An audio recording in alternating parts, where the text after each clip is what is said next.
The Panasonic Lumix G85 is one of the most popular camera from Panasonic. I think it just strikes a very good balance between the size, the weight, the feature, and also the price. That's why it is a very popular camera. So now, the successor to the G85 has just arrived. This is the G95. It is very similar to the G85, but it comes with some new feature and improvement. So what are the new changes and how does it compare to the G85? Let's find out in this review.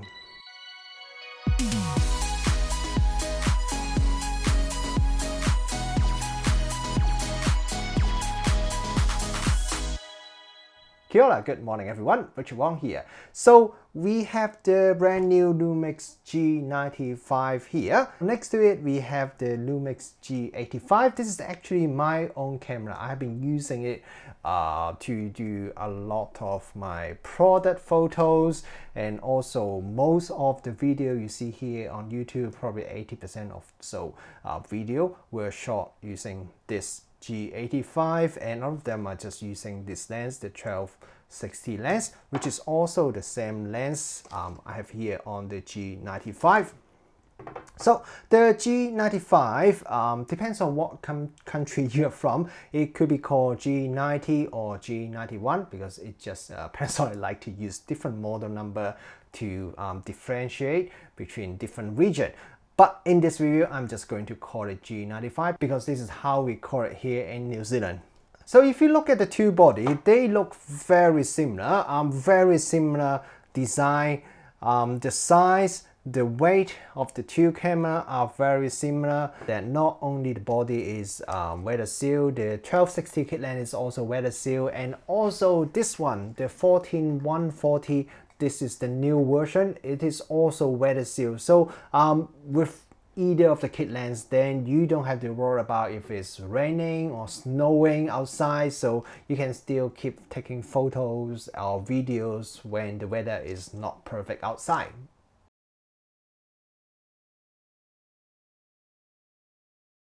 The EVF and the LCD screen at the back are identical, and if you look at the button layout, they are very similar as well. But if you look a little bit closer, then you will notice a lot of difference. The first thing is that the grip of the G95 is a little bit more beefier. Compared to two side by side, you find that holding the G95, it definitely is more comfortable. And then next, above the grip, you see on the G85, you only have the little record button here and then a function button. While the G95, you have the triple button setup. You have the white balance, the ISO, and the exposure compensation. It is pretty much like the G85 and the G9. So this is definitely better if you like to shoot with a lot of menu adjustment. You can change the white balance, ISO, and the exposure compensation easily without having to either assign it to a custom button, or you have to press one of the buttons at the back, which is not the easiest way when you want to change it very quickly.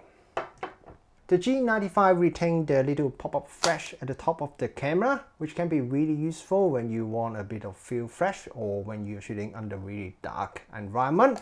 And then at the back of the camera, it also had that tilty flippy screen. So that is excellent for people who like to shoot video, especially for vlogging, or also the selfie as well. It also retained the trim dial, the front and rear one, so it is very good if you like to shoot in manual or semi-manual mode.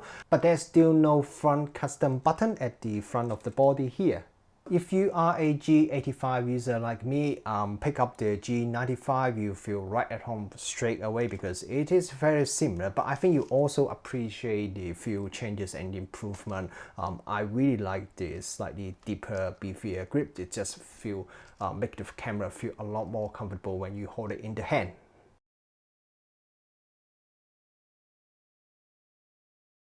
One of the biggest changes that come with the G95 is that its image sensor, now it has the 20 megapixel image sensor, which presumably is the same sensor on the G9 because they are both 20 megapixel, and it also doesn't have any low pass filter in front of it. So while increasing from the 16 megapixel to 20 megapixel may not sound like a huge improvement, but it's good to see that the mid-range G95 now also has the same 20 megapixel as its flagship cameras. If you are a JPEG shooter, then you appreciate the new improved color science available on the G95. Comparing the JPEG I shot side by side using the G95 and G85, the JPEG from the G95 definitely look a lot more pleasing to me. Not just the color, but the auto white balance, the exposure, and the curve, they all look better to my eyes. If you like shooting black and white photo, then there's also the new L Monochrome D, which is one of my favorite black and white color profile, which I really like the contrast and just a feeling from the L Monochrome D mode. And there's also the grain effect, so if you want to have that film feeling, then you can turn it on. I found some of the photo, if you turn on the grain effect, it does make the photo looks pretty nice.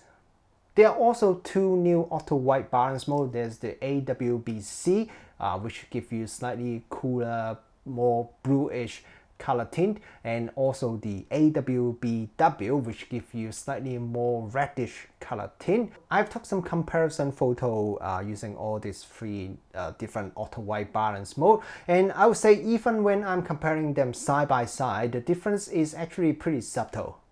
The G95 has a few different 4K photo mode, as you probably expect from a Panasonic camera. So it has the different burst mode, it has the post focus mode, it also has the new sequence composition mode as well. There's also the new live view composite mode, which is excellent if you want to do some long exposure capturing light trail, for example the stars in the sky or night traffic. Because it only composes the brightened part of the scene, and it will keep the darker part still remain dark, so it creates the contrast. And the best part is that when you are doing the live view composite, you can preview the actual image you got from the camera when you are capturing it, so that you can stop the exposure when you got exactly the image you want.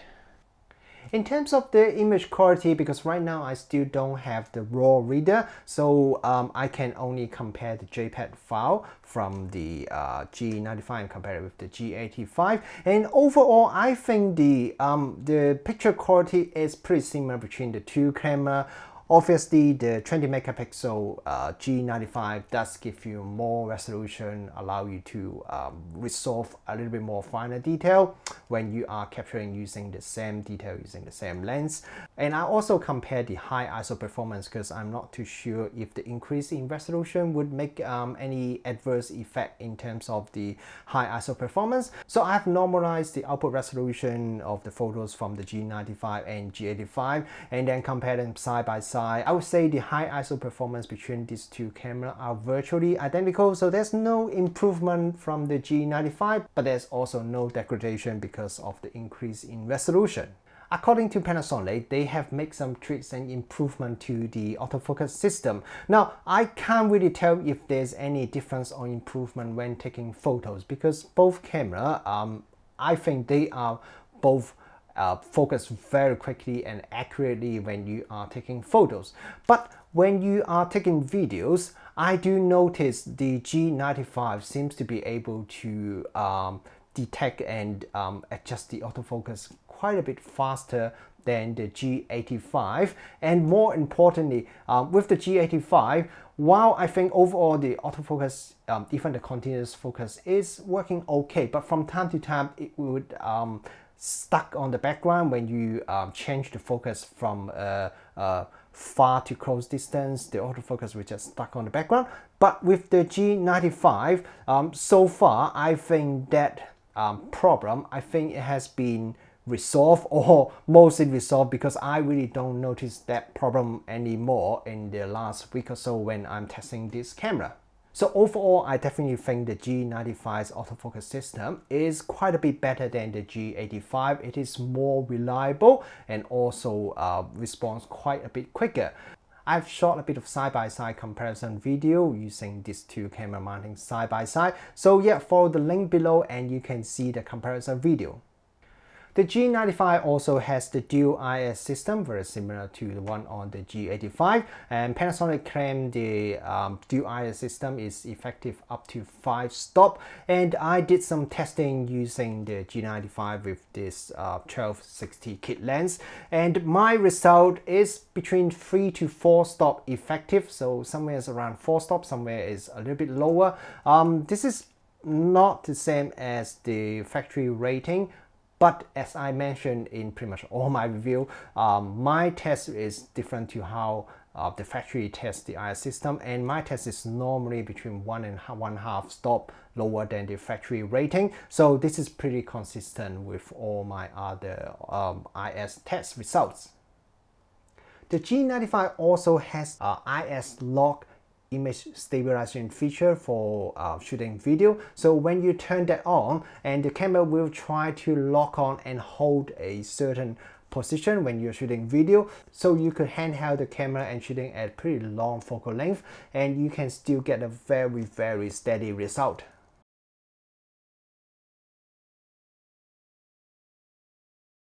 The camera can capture 4K video up to 30 frames per second, and the image quality is very good as you expect from a Panasonic camera, as long as you don't capture the video under very low light condition.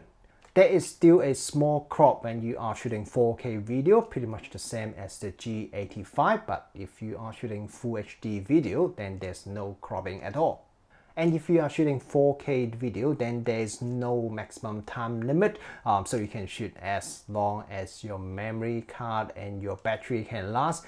If you are worried about overheating, while I haven't shot any very long video using the G95 yet, but I have shot a lot of very long video using my G85, and a lot of 1 hour plus video when I'm doing reviews, and I have never ever, not even once, have any overheating issue with the G85, so I would assume I would not have any overheating issue with the G95 as well. So if you are someone like me who are planning to do some very long 4K recording, then the G95 is definitely a very good choice. Ever since I have reviewed the Panasonic Lumix G9, I really want to have the ability to shoot slow motion video using my G85, because those slow motion videos just look so cinematic. So unfortunately, I still can't do that with the G85, but if you are looking at buying the G95, then the good news is there is slow motion video available on the G95, which Panasonic called it high speed video. So with the G95, you can capture slow motion video up to 120 frames per second at full HD resolution. So this is not as good as the G9, which should capture up to 180 frames per second, or the G85, which can capture up to 240 frames per second. But 120 frames per second is still pretty good, and you can definitely create some pretty cinematic video clip using the G95. However, just like all the Panasonic camera, once you enable the high-speed video shooting, which is the slow motion video, then the camera completely lock into the manual focus mode only. You cannot even pre-focus the camera when you are shooting high-speed video. So this is definitely one of the biggest drawback when you are shooting high-speed video using the Panasonic cameras. I have a little workaround which allow me to pre-focus when shooting high-speed video, and what I do is just before I shoot the high-speed video, I can quickly flick to, for example, the manual mode, flick to one of the photo mode, so that I can quickly pre-focus it, and then I flick it back to the creative video mode, and then I can start shooting the high-speed video. So using this workaround, I can pre-focus the camera quite quickly when shooting high-speed video. But I really hope Panasonic can at least implement this in one of the future firmware update, so I don't have to flick between different modes when capturing high-speed video. Just like the G85, the camera also has external mic input, but now they move it to the top corner here, which makes it easier when you want to flip out and turn the tilty flippy screen around, because if the external microphone wouldn't be blocked by the tilty flippy screen. Now another changes is that now the camera also has a 3.5mm headphone jack. So this is something that is not really available in a lot of camera in this price range. Definitely a very good feature for videographers, because you not only can check the volume of the audio, but you can also check the quality of the audio in case there's some background noise or high frequency noise or something that you wouldn't really notice until you listen to the audio.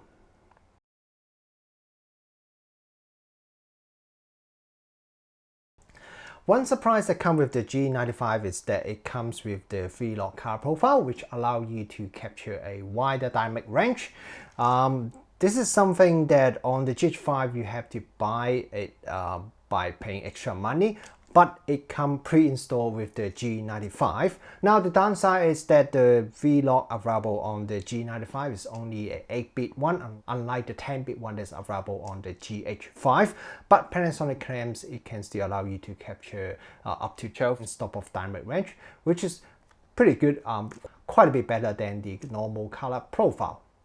The G95 uses the same battery as the G85. The factory rating is 290 shot using default setting, but if you turn on the power save LVF option, then you can get up to 1000 shot, which is pretty good. And so far from the last week or two of testing, I found the battery life is pretty decent. It can easily last me about half day of shooting both photo and video. And the camera also now support USB charging and also USB power supply as well. What it means is you can plug in a external USB power source, and you can either use it to charge the battery or you can use it to power the camera as well. So this is definitely pretty useful if you are planning to use the camera for extended period of time, especially when you are traveling.